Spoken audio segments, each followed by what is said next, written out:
पिछले पार्ट में हमने देखा था कि जूही त्योंग के बर्थडे पार्टी में पहुंचती है तो उसके साथ सियोंगचोंग भी था।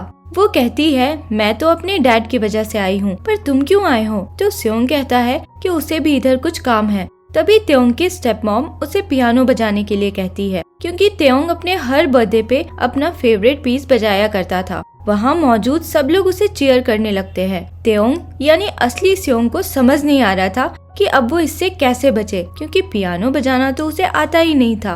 तभी सियोंग यानी असली त्योंग वहाँ पहुँचकर पियानो बजाने लगता है और वो वही वाला पीस बजा रहा था जो त्योंग को बजाना था।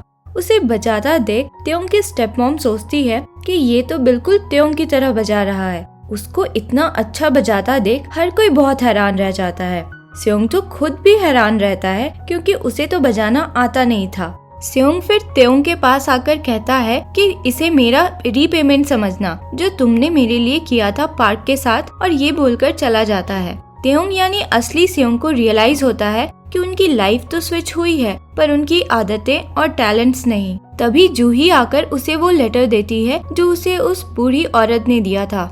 लेटर पढ़कर त्योंग घबरा जाता है और हर तरफ सियोंग को ढूंढने लग जाता है। लेटर में उस औरत ने लिखा था कि अगर तुम दोनों में से कोई भी अपने बर्थडे वाले दिन अपने रियल पेरेंट्स से मिलेगा तो दोनों अपनी असली लाइफ में वापस चले जाओगे। सियोंग को ढूंढने के चक्कर में त्योंग एक आदमी से टकरा जाता है और लेटर उसके पॉकेट से गिर जाता है और उसे पता भी नहीं चलता। इधर योजिन सियोंग के पास आकर पूछती है कि उसने इतना अच्छा पियानो बजाना कहाँ से सीखा। तो सियोंग कहता है कि उसे खुद नहीं पता कि वो कैसे बजा रहा था, क्योंकि उसने कभी लेसन्स नहीं लिया है। ये सुनकर योजिन काफी इम्प्रेस्ड होती है और उसे अपने साथ कॉफी पे चलने को कहती है। फाइनली त्योंग सियोंग तक पहुंचता है, जहां सियोंग और योजिन लिफ्ट के लिए वेट कर रहे थे। उसी समय त्योंग के डैड भी लिफ्ट की ओर जा रहे थे, तो ये देख त्योंग उन्हें हग कर लेता है और तब तक नहीं छोड़ता जब तक सियोंग लिफ्ट के अंदर नहीं चला जाता। प्रेसिडेंट हुएंग को त्योंग का बिहेवियर बहुत अजीब लगता है, तो त्योंग कहता है कि आज उसका बर्थडे है इसलिए वो हग करना चाहता था। इधर नाजूही अपने घर में सियोंग के बारे में ही सोच रही थी। उसका बिहेवियर उसे बहुत अजीब लगा था और उसे त्योंग के फेवरेट पियानो नोट के बारे में कैसे पता था ये उसे समझ नहीं आ रहा था। तभी उसके डैड अंदर आते हैं और सियोंगचोंग के बारे में पूछते हैं, फिर समझाते हैं कि तुम हमेशा गरीब लोगों के चक्कर में क्यों पड़ती हो।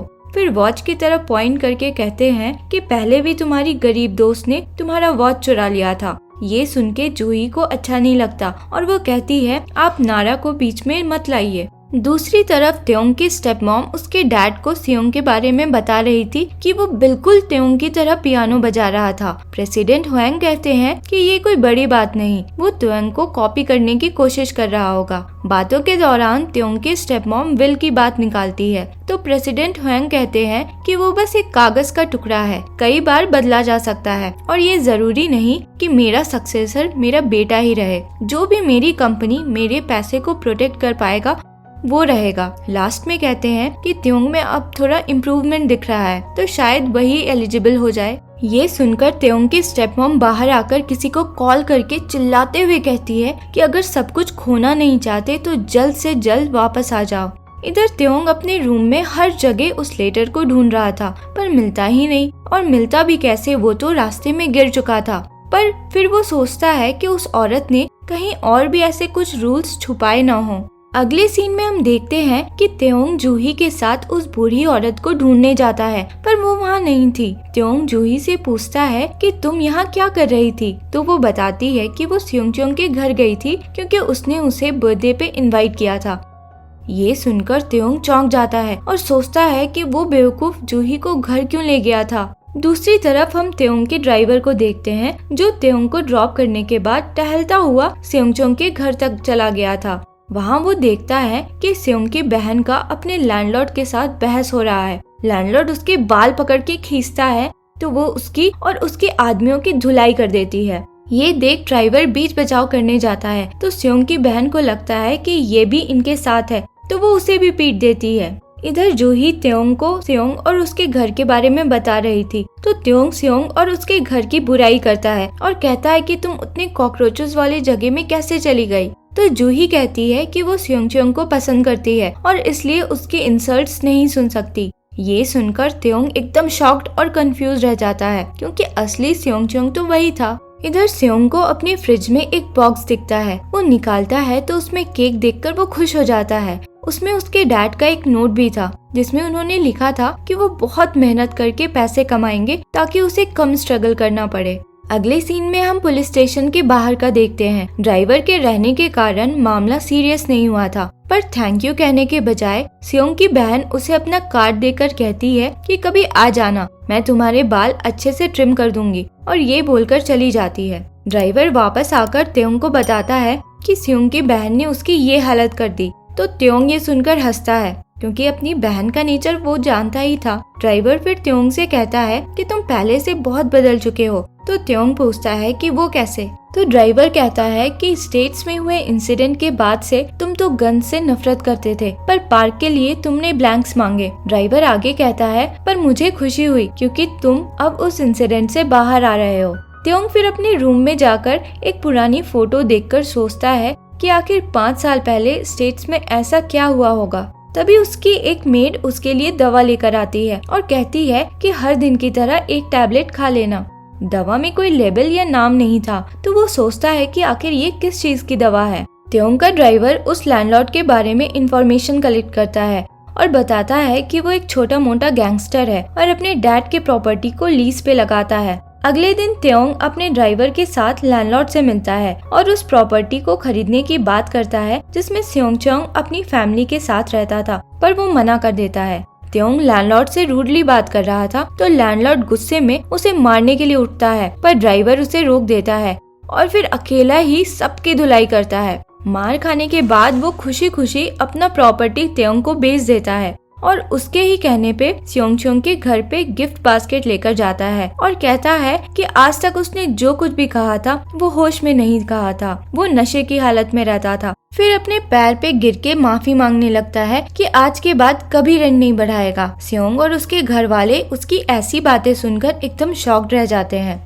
तेयोंग भी बाहर से सब कुछ देख रहा था। फिर हमें एक होमलेस औरत को दिखाया जाता है जो थोड़ी पागल जैसी लग रही थी। ये औरत उसी मैजिक शॉप वाले स्पॉट पे जाके बड़बड़ा रही थी कि ग्रैनी तुम कहाँ हो, मुझे फिर से मेरा गोल्डन स्पून दे दो। अगले सीन में हम स्कूल का देखते हैं जहाँ स्टूडेंट्स खेल रहे थे। तेयोंग नोटिस कर रहा था कि जूही सेयोंग के साथ साथ ही रहती थी और दोनों एक दूसरे के क्लोज आ रहे थे। गेम जीतने पे सेयोंग जूही को खुश होकर उठा लेता है तो तेयोंग यो देखकर एकदम चिढ़ जाता है और गुस्से में अपना बॉल पटकता है। स्कूल के बाद तेयोंग स्टोर के बाहर से जूही को काम करता देख रहा था।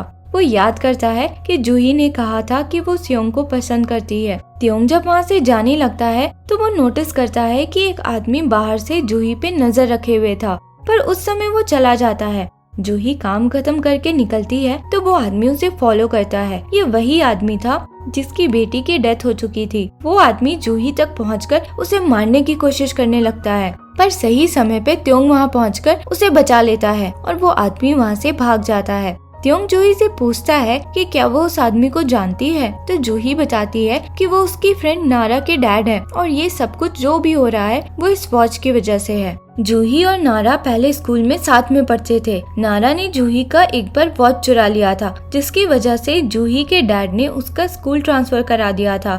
जूही को वॉच मिल गया था तो वो नारा को रोक सकती थी, पर उस समय वो भी गुस्से में थी क्योंकि वो वॉच उसकी मॉम की आखिरी निशानी थी। कुछ महीनों बाद फिर उसे पता चला था कि नारा की किसी बीमारी के कारण डेथ हो गई थी। वो उसके मेमोरियल में गई थी तो उसके डैड उस पे चिल्लाने लगे थे ये कह के कि तुम्हारी वजह से मेरी बेटी की जान गई है। ये बताते हुए जूही रोने लगती है तो तेयोंग उसे समझाता है कि जो कुछ भी हुआ था उसमें तुम्हारी गलती नहीं थी, इसलिए खुद को ब्लेम मत करना।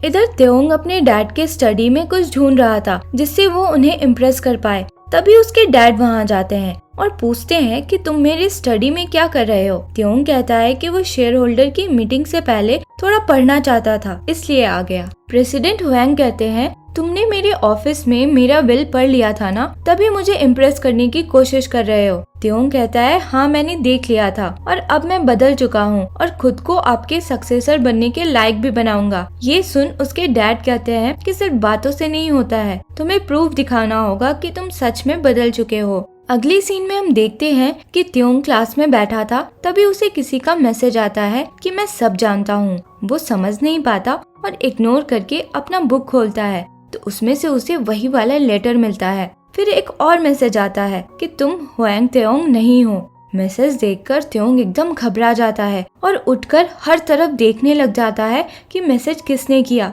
पर हर कोई अपने में बिजी था। तभी सियोंगचुंग यानी असली तेओंग अपना फोन पकड़े हुए क्लास में घुसता है और तेओंग को घूरता हुआ उसके सामने आकर खड़ा हो जाता है। और ये एपिसोड यहीं खत्म होता है। अगर आपको एक्सप्लेनेशन पसंद आया हो तो लाइक, शेयर एंड सब्सक्राइब करें। मिलते हैं अगले एपिसोड में। Thank you for watching.